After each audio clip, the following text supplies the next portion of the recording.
స్నేహమంటే నవ్వుల్లోనే ఉంటదా, బాధలోనూ ఉంటేనే దోస్తులురా. మాది కాదు బాధనుకుంటే స్నేహం ఉండదురా.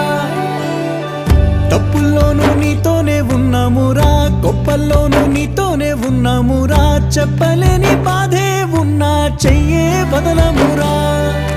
నీతో ఉంటూ మాటలు రాని మౌనం చూడకురా.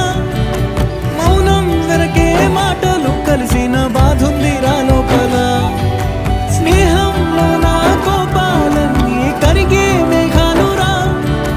స్నేహం అంటే ఎప్పుడూ ఉండే ఆకాశమే కదరా. అల్లుకున్న తీగతో కలుసుకున్న కులం, స్నేహమన్న మాటలో ముచ్చటైన ముకురం.